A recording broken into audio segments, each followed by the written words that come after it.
a camera is essentially just a box, and it looks like kind of like this. And on the front end of the box, there is a hole. You might recognize it more having a piece of glass in it, but in essence, it is just a hole. And now you can imagine on this camera that it would go back like this. Maybe it would be different shape, but we're just going to make it into a very simple box, and we're going to view it just from the side.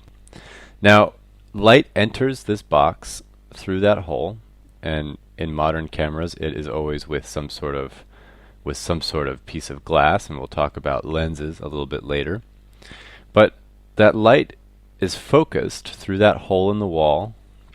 Inside, there's no other holes anywhere else in the camera, just in the front. And that light is focused through that hole and then cast onto the back wall of the camera. This is basically, if you remember the history lesson, it's just like a camera obscura. It's the very same principle. So we're going to step back a step here.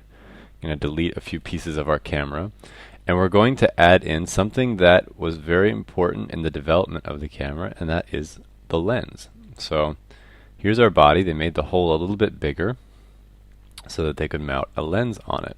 And we're going to make our lens, let's make our lens green, and we'll make our lens sort of like this right here. And we'll put it like kind of a long lens like this. Alright, so here's our lens. And we can say it kind of comes in here a little bit. Right there. Alright, now inside of that lens, so I just made the outside bit of the lens. Inside of the lens is some glass. So there's usually lots of pieces of glass. So we'll say here's one piece of the glass. And maybe there's another right here. And maybe there's some space. Have a piece of glass right here. Maybe there's another piece right here. And right here. And at the very end, there's another piece of glass right here.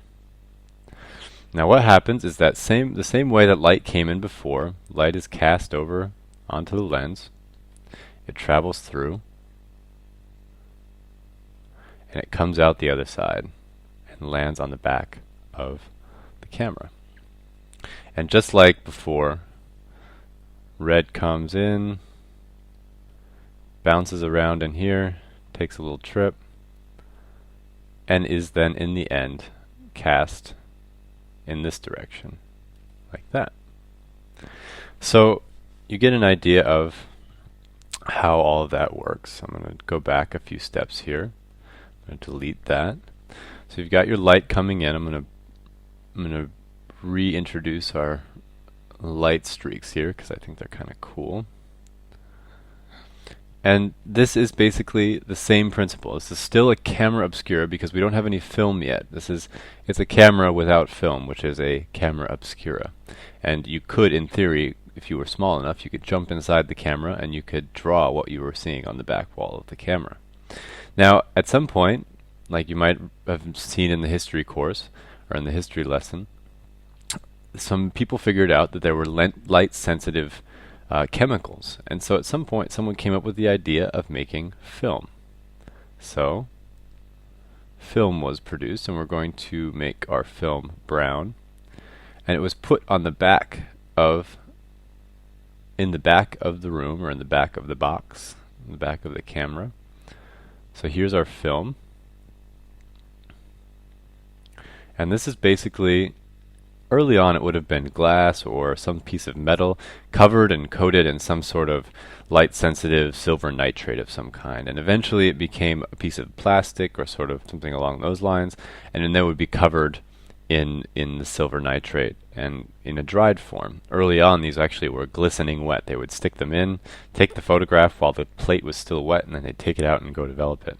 So this is a sort of a situation where you now need to find a way to keep the film from being exposed while the camera is exposed to light, because right now if we were just to have your film sitting in there, it would always be exposed to light. So you need to make a shutter. Early shutters were actually often inside of the lens, and there was just like a little door that you would pop open, the light would come in and it would hit the film, and expose it, and then you would pop it back down and the light would stop, and that was your shutter. But as film got faster, the shutter needed to become more quick. And there are still cameras that use lens, like a lens shutter type. But in general, most shutters on most cameras, we're going to make the shutter on this camera red, are right in front of the film. So the film is sort of in a kind of a case of some kind. Something like that. And then in the front, there's basically a big door.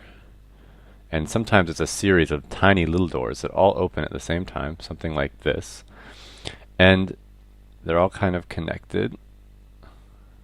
And so when the picture is being taken, all of these, sort of like the blinds in a window or something, they all pop forward or pop down, however the shutter works, and they slide. And they slide down, and then they pop back up into place. So it's kind of like almost like those kind of blinds that you have on your windows that you can open and close by twisting the handle. It's sort of a similar situation, but at the same time, as they're sort of changing their horizontal tilt, they're also sliding up and down, and that basically creates like a very small moment where light is then cast on the film. So your film is protected from being exposed, and then it's exposed to the light, and then it's closed to again. So this represents then the basics of photography. These are the most essential elements to a camera. There's also the problem that you can't necessarily control the amount of light coming in with this lens. You just have a set amount of light that you always have to work with. That brought about the idea of the aperture. Aperture is kind of a little bit more of a confusing concept, and we'll talk about it more in another lesson. But basically what aperture is it's kind of like shutters for your lens. And often that piece of machinery is either here in the lens, so like right where my arrow is, or kind of more forward. And we'll make ours up here because we just have space for it. I didn't leave space back here. From the side it would look something like this. From the side it would just look like a little hole. And basically this is a piece you would twist like sort of a wheel that's on the outside of your lens, and it will close and open this window. So from the front, if you were to look at the front of this piece right here, you have your lens, and then you have what are called blades, and they're all sort of going like this, and there's a little hole in the middle. And as you turn this right here, this sort of grip, as you turn it, this hole gets bigger and smaller. So you can control the amount of light that's coming in. It's sort of like opening and closing the shades on a window. And this has the effect of allowing more or less light in, which has lots of purposes and lots of uses. Sorry, and we'll explain those later on when we start talking about aperture more in depth. But just so you know, that is how aperture works. So I'm going to delete our little diagram here. So we've got aperture. Now comes the problem of the viewfinder. Now we're not exactly sure how we're going to see all of this. Now we're going to make this camera into what's called an SLR. Now there's lots of different types of viewfinders. The early viewfinder was just basically two squares. So you'd just make two little squares on the top of the camera, and you would then with your eye you would make these little boxes so that when you looked through it over top of the camera, you would see about what your lens would see. But you know, this is a pretty primitive way of doing it. My first ever camera had one of these, and it was just a little $2 camera that my mom bought me for my birthday when I was really small. And it does work. It works really well, but it's not the most advanced way to see it. So eventually, over time, there have been lots of different ways of creating a viewfinder. This is something a little bit like what you would call like a rangefinder, something along those lines. But what would eventually kind of come to be the standard in photography, or what is sort of considered the best solution to this problem right now, or one of the best solutions to this, is what's called the single lens reflex. So we're going to add now a mirror to the whole situation. So we'll take a mirror, and so the light would normally be coming in and hitting this and just not going anywhere. But what scientists and camera makers decided to do was try putting a mirror right here. So they've put in a mirror, and this reflects the light up. So your light comes in right here, hits the mirror, and goes boing right up to the top of the camera. So up here, they made a very complex, we're going to add some more hardware to our camera here, made a very complex little set of mirrors and prisms.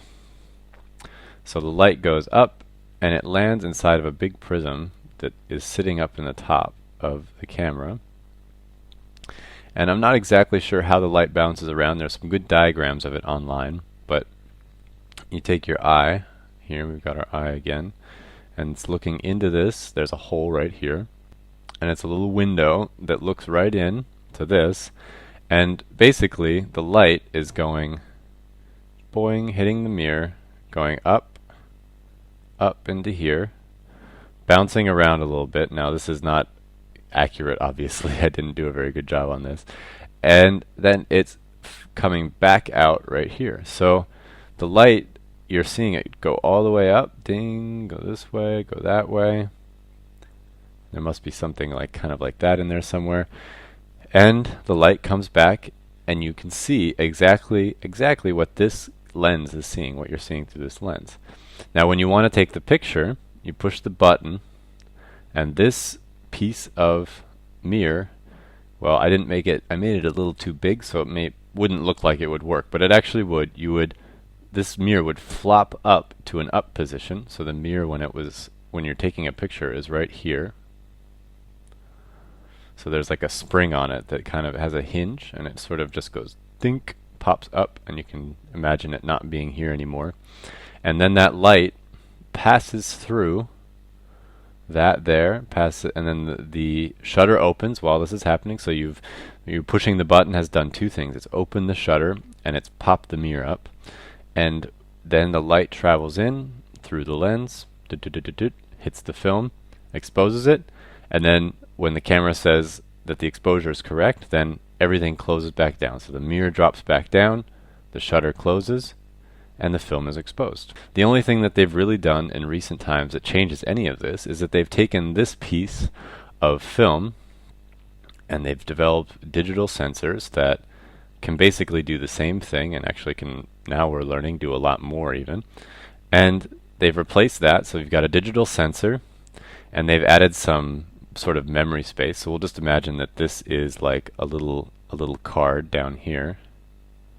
This is what you save your files on.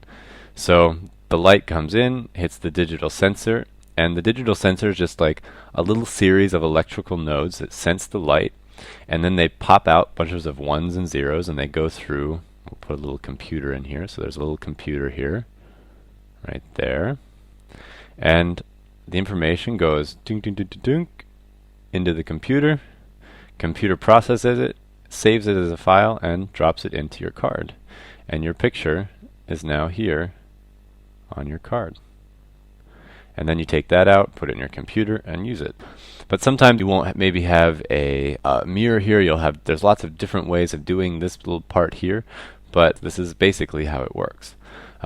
They've added also in recent years screens. So on the back you've got, even with the early digital cameras, you have a screen, just a TV version of this. There might be some sort of, either the shutter is a different kind of shutter, and the sensor is always exposed to the light, and so you're seeing directly what the sensor sees, or they have some sort of system that does the same purpose of taking this light that you're seeing, and then instead of displaying it up top, they just display it on a screen. So that was our lesson for today. If you want to find more lessons like this or more courses like this, go ahead and check out our website at allversity.org.